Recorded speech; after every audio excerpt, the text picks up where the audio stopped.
Android screen keeps dimming. Here is the fix.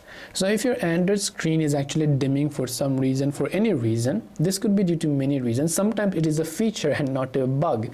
So the first feature is auto brightness, because when you have enabled auto brightness, usually your phone can adjust the brightness based on the surrounding that you're in. If there is harsh light, it will increase the brightness automatically. If you're in a lower light environment, it will decrease the light automatically. Usually you can access auto brightness by simply swiping down a control center, looking for any option in the brightness toggle. In the Samsung phone, you can see this option called 3 dots. I can tap on it. Here you can see adaptive brightness. So auto brightness, adaptive brightness, pretty much the same thing. You can simply first of all turn adaptive brightness. If you don't find this, you can also usually find this in your settings. If you go to the display section and if you go to brightness section, and you can see adaptive or auto brightness. So make sure that you first disable that.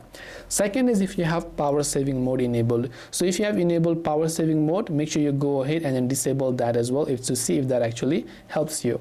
After that, it could sometimes, only very sometimes, it could actually be a display and a hardware problem. If you feel that is the case, you can take it to a nearby repair center, but most of the times these options should help you. You can also try to adjust, play with the manual brightness, and you can also try to go ahead and give it a simple restart, and also update your Android phone to the latest version to see if you have got any update. Go to the software update section and update it. So hopefully one of these may have helped you solve the problem, and if you have any questions, feel free to leave them down below. Thanks for watching and see you in the next video.